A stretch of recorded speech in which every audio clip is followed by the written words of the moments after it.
Good morning students. आज हम science का 5th लेसन स्टार्ट कर रहे हैं। चैप्टर का नाम है तत्वों की आवर्ती वर्गीकरण।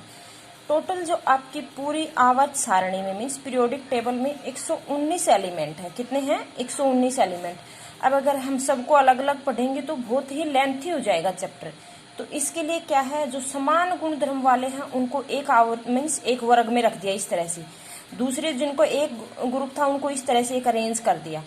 तो ये जो तत्वों का जो वर्गीकरण है उससे क्या है, आपका चैप्टर में आसानी भी होती है और हमें थोड़ी दिक्कत भी नहीं होती याद करने में। तो सबसे पहले प्रयास किया गया 18वीं शताब्दी में। हालांकि ये आने वाला पोर्शन नहीं है, बस एक बार थोड़ा सा व्यू ले लेते हैं, ठीक है। ये पेपर पॉइंट ऑफ व्यू से इम्पोर्टेंट नहीं है।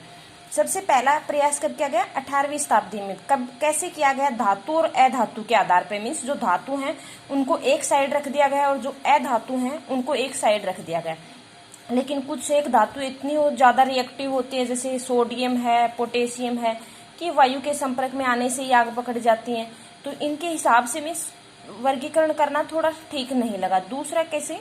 संयोजकता के आधार पे। संयोजकता के आधार पे जैसे मान लो लिथियम है, सोडियम है, पोटेशियम है, इनकी संयोजकता एक है तो इनको एक ग्रुप में रख दिया। ऐसे कार्बन, सिलिकॉन, इनकी संयोजकता 4 है तो एक ग्रुप में रख दिया, ठीक है। तो पहला प्रयास किया गया 19वीं शताब्दी में। यहाँ से हमारे चैप्टर की शुरुआत होती है।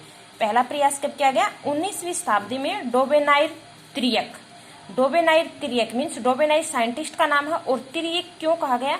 इसने 3 तत्वों का समूह बनाया। 3 तत्वों का आपस में समूह बनाया, इसलिए इसको क्या बोला जाता है? त्रियक नियम।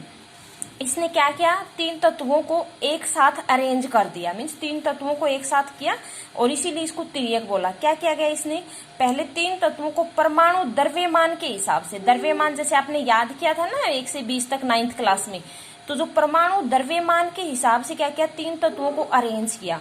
और जब इसने अरेंज किया तो देखा कि जैसे मान लो लिथियम है, सोडियम है, पोटेशियम है, तो 3 तत्वों को जब अरेंज किया तो उसने देखा कि जो बीच वाला जो एलिमेंट है, जैसे बीच वाला कौन सा हो गया? सोडियम, पहले 2 एलिमेंट के औसत के बराबर है, औसत द्रव्यमान के बराबर है। देखो, उन्होंने 3 तत्वों वाले कुछ समूह को चुना एवं उन समूह को त्रिक कहा गया। मीन्स त्रिक इसलिए कहा गया क्योंकि 3 तत्वों को चुना।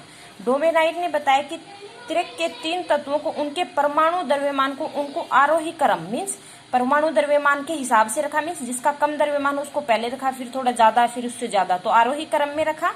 बीच वाले तत्व का परमाणु द्रव्यमान, ये बीच वाला हो गया सोडियम एटम, तो बीच वाले तत्व का परमाणु द्रव्यमान अन्य 2 तत्वों के परमाणु द्रव्यमान के लगभग औसत होता है। मीन्स पूरा तो नहीं बोल सकते लेकिन थोड़ा बहुत पॉइंट में चल सकता है भाई, जैसे 0.5 चल जाए।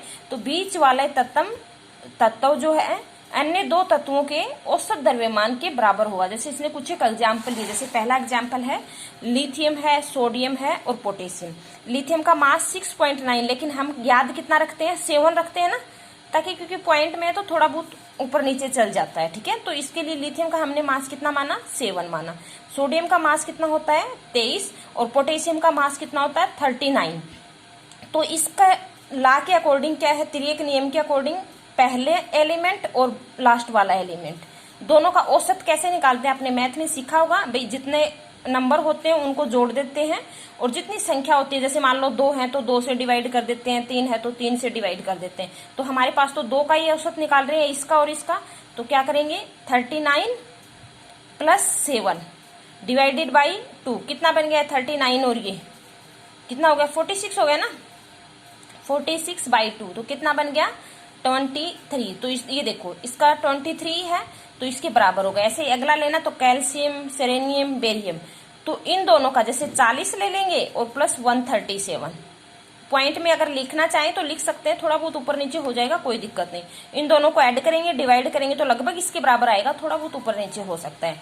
ऐसे ही जैसे इसको लिया हमने 35.5 और प्लस 127, दोनों को ऐड किया और 2 से डिवाइड करेंगे तो लगभग इसके बराबर आएगा। तो त्रियक नियम में क्या कहा गया कि बीच वाला जो एलिमेंट है एंड लास्ट के और पहले जो 2 एलिमेंट हैं उनके औसत द्रव्यमान के बराबर होगा। लेकिन ये सभी एलिमेंट पे लागू नहीं हुआ। अब जैसे मान लो इससे पहले कौन सा आता है? फ्लोरीन आता है ना, इससे पहले फ्लोरीन, क्लोरीन, ब्रोमीन, आयोडीन, इस तरह से ग्रुप है। तो पहला आया फ्लोरीन। अगर फ्लोरीन का और इसका मास देखें, फ्लोरीन का लगभग 18 होता है, तो तो इन दोनों का अगर ऐड करेंगे तो इसके औसत के बराबर नहीं आता। तो ये कुछ कमियां हो गई। तो इसका मतलब ये कि सिर्फ कुछ एक तत्वों पर ही ये लागू हुआ, यह सिर्फ कुछ ही तत्वों पर लागू हुआ, इसलिए इसकी कमी हो गई। अब इसकी कमी हो गई तो इसके बाद में दूसरा साइंटिस्ट आता है न्यूलैंड। न्यूलैंड ने क्या बताया? न्यूलैंड का अष्टक सिद्धांत, अष्टक मीन्स 8। इसने क्या बताया? न्यूलैंड का अष्टक सिद्धांत का मतलब इसने 8 एलिमेंट को इस तरह से मतलब अरेंज किया कि पहले एलिमेंट और 8वां एलिमेंट आपस में मिलते हैं। तो न्यूलैंड ने क्या किया? परमाणु द्रव्यमान के हिसाब से अरेंज किया। किस हिसाब से अरेंज किया? परमाणु द्रव्यमान के हिसाब से। जब परमाणु द्रव्यमान के हिसाब से अरेंज किया, मीन्स परमाणु द्रव्यमान मतलब पहले जिसका कम है उसको पहले, फिर उससे थोड़ा ज्यादा, फिर उससे ज्यादा आरोही क्रम में रखा। और इसने देखा कि जैसे मान लो पहला एलिमेंट और उसके बाद 8वां एलिमेंट, पहला एलिमेंट और उसके बाद 8वां एलिमेंट, इन दोनों के गुणधर्म है वो सेम है, इन दोनों के गुणधर्म, इसीलिए तो इसको अष्टक नियम बोला गया। भाई पहला एलिमेंट और उससे 8वां एलिमेंट क्या है, दोनों के गुणधर्म क्या है? सेम है।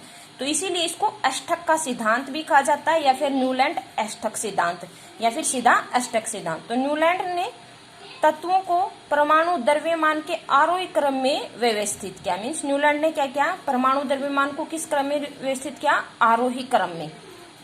पर उन्होंने पाया कि प्रत्येक 8वें तत्व का गुणधर्म पहले तत्व के गुणधर्म के समान है। मीन्स प्रत्येक जो 8वां एलिमेंट है वो 8वें तत्व के साथ कुछ जो उसके गुणधर्म क्या है? मिल रहे हैं। गुणधर्म का मतलब उसकी फिजिकल प्रॉपर्टी, केमिकल प्रॉपर्टी, ये मिल रहे हैं।